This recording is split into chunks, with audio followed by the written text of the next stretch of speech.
Friends, a question that may be on your minds is whether the positive figures reported in the 2015 Afghanistan Opium Survey can be sustained.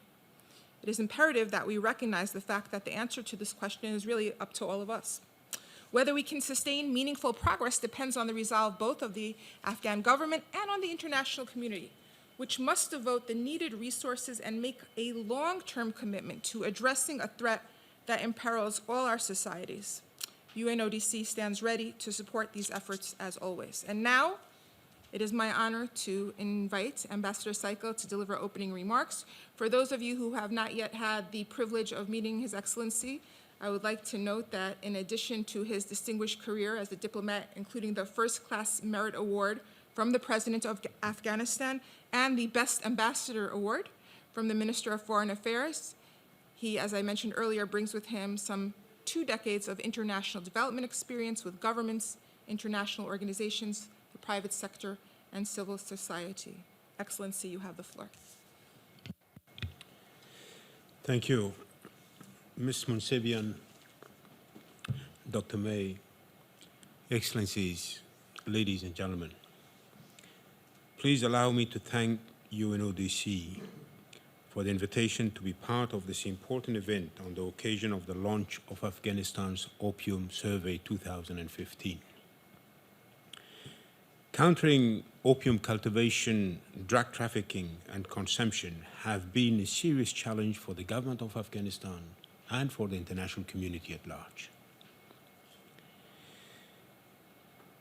Government and international efforts at eradication and crop substitution have been going on in the past few years, but numerous challenges remain in tackling the menace of opium cultivation, eradication, and addiction. With the fresh initiatives of the National Unity Government of Afghanistan, which has been around for the past 1 year or over a year, and our increased poppy eradication efforts, we have already seen significant reduction in poppy cultivation, opium production, and casualty rates during poppy eradication campaign. We're looking forward to the results and findings from the UNODC Afghanistan Opium Survey 2015. The Afghanistan Opium Survey, implemented annually by the Ministry of Counter-Narcotics of Afghanistan in collaboration with UNODC, is significant as it provides a detailed picture of the outcome of the current year's opium season and with data from previous years, enabling the identification of trends in the evolution of the illicit drug problem. The survey team collects and analyzes information on the location and extent of opium cultivation, potential opium production, and the socioeconomic situation in rural areas. Survey data can be useful in policy development and planning how to tackle the illicit crops. We hope that with the methodological rigor and analytical expertise of UNODC, along with the support and collaboration of our own Ministry of Counter-Narcotics, will ensure transparency in the 2015 Afghanistan Opium Survey and provide additional credibility to the results. More than 3 decades of conflict, war, and violence originating from foreign aggression and meddling have severely damaged the physical and economic infrastructure of Afghanistan and have been an impediment to the development process. The link between insecurity and opium cultivation in the country is obvious. According to the 2014 UNODC report, the bulk of opium poppy cultivation, that's 89%, was concentrated in 9 provinces in southern and western regions of Afghanistan, which includes insecure provinces in the country. Drug production and trafficking have been significant sources of asset generation for the Taliban. The connection between criminality and terrorism is fueling the drug trade as various international terrorist groups sent to our country benefit from the illicit drug trade. The problem of narcotics doesn't only pose a security threat for the country and the world at large, but also seriously impacts our social fabric by undermining Afghanistan's development, stability, and rule of law.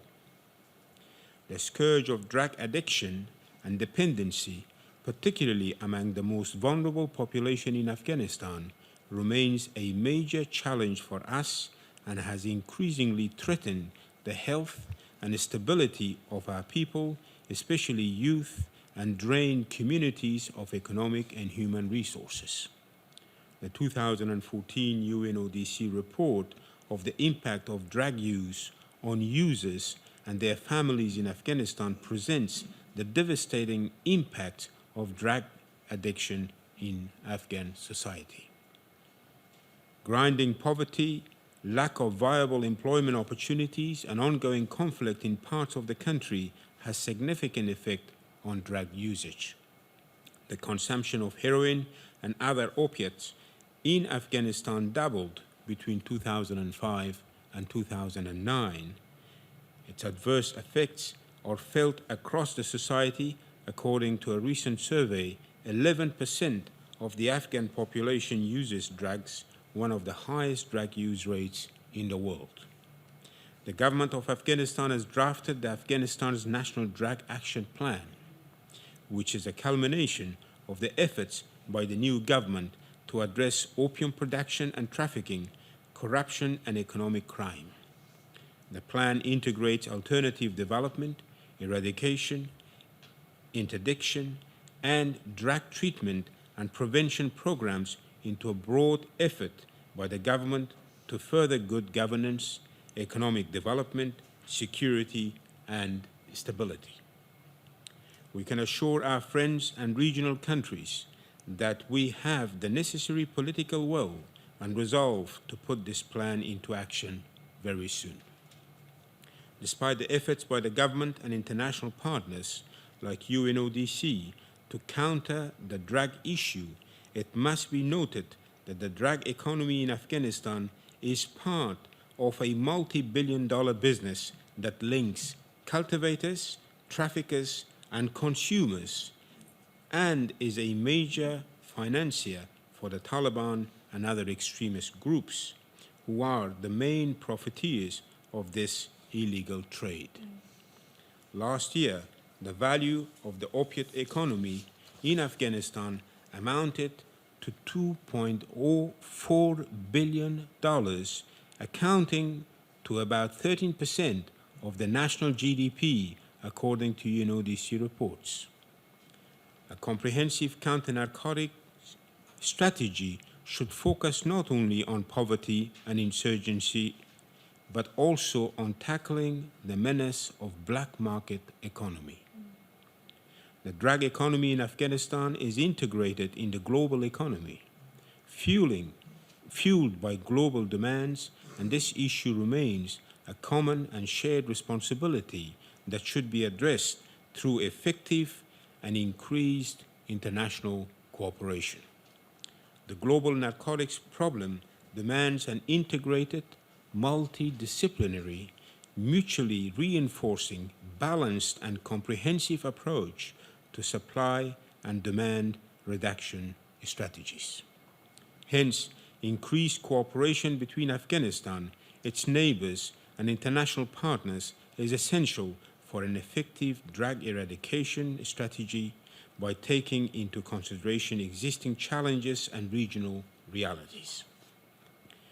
With the support and cooperation from the international community, we can make a difference and protect future generations from the menace narcotics pose to healthy and productive societies.